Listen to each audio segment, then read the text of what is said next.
Hi everyone. So నేను మీకు ఒక ఇంట్రెస్టింగ్ రెసిపీ ఇంట్రడ్యూస్ చేయబోతున్నాను. సో వీడియో అయితే ఎక్కడెక్కడ స్కిప్ చేయకుండా చూడండి. ఇదేంటంటే 9 months ప్లస్ బేబీస్కి వెయిట్ గెయిన్ అవ్వడానికి చాలా హెల్ప్ చేస్తుంది. ఈజీ డైజెషన్ అండ్ బోన్స్ కూడా చాలా స్ట్రాంగ్ అవుతుంది అండ్ మంచిగా కూడా పిల్లలు ఇష్టంగా కూడా తింటారు. సో ఇదేంటంటే ప్రెగ్నెంట్ ఉన్న లేడీస్ తినొచ్చు, అలాగే ఇన్ఫాంట్ మదర్స్ కూడా 6 months తర్వాత తినొచ్చు, ఎటువంటి ప్రాబ్లం ఉండదు. సో ఇప్పుడు ఈ ప్రాసెస్ ఎలాగో నేను 1 by 1 చెప్తూ ఉంటాను. సో ఇంకా మా ఛానల్ చూసే వాళ్ళు ఎవరైతే సబ్స్క్రైబ్ చేసుకోలేదో ప్లీజ్ ఛానల్ సబ్స్క్రైబ్ చేయండి అండ్ లైక్ చేయండి, బెల్ ఐకాన్ యూజ్ చేయండి. నేను పెట్టే ఎప్పటికప్పుడు వీడియోస్ మీకు నోటిఫికేషన్ వస్తుంది. సో మనం ఏంటంటే ఒక గ్లాసు పెసరపప్పు అంటే మూంగ్ దాల్ తీసుకుంటే దానికి 2 glasses రైస్ తీసుకుంటాము. అది ఇప్పుడు ఇంట్లో ఎంతమంది ఉంటే దాన్ని బట్టి క్వాంటిటీ మీరు చూసుకోండి. సో ఒక గ్లాస్ రైస్ ఏంటంటే మనం 2 glasses రైస్కి 1 glass మూంగ్ దాల్ సరిపోతుంది. సో వాటిని ఏంటంటే ఫస్ట్ మూంగ్ దాల్ వేయించుకోవాలి, తర్వాత రైస్ వేయించుకోవాలి. ఈ వేయించుకున్న తర్వాత ఏంటంటే వాటిని కొంచెం గోల్డెన్ కలర్ వచ్చేంత వరకు వేయించుకోవాలి. మరీ థిక్ కలర్ కూడా అవసరం లేదు. జస్ట్ మనకి ఏంటంటే వేయించుకున్న పప్పు ఏది తిన్నా సరే మనకి డైజెషన్కి బాగుంటుంది, గ్యాస్ట్రిక్ ప్రాబ్లం కూడా ఉండదు.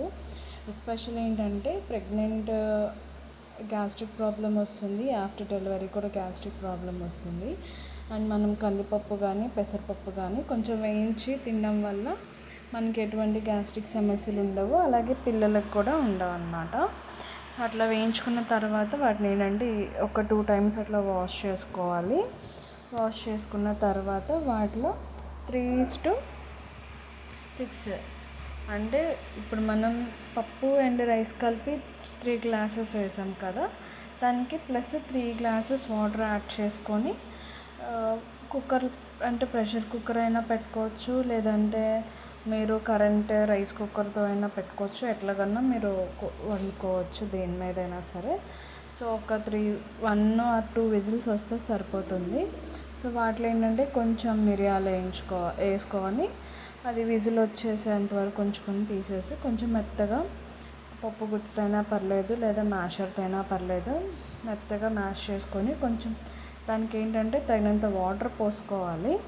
వాటర్ పోసుకున్న తర్వాత సాల్ట్ ఏంటంటే బాబుకి నేను పెడతాను కాబట్టి నేను సాల్ట్ యాడ్ చేయలేదు, అండ్ నేను తింటాను కాబట్టి నేను తినేటప్పుడు సాల్ట్ యాడ్ చేసుకున్నా.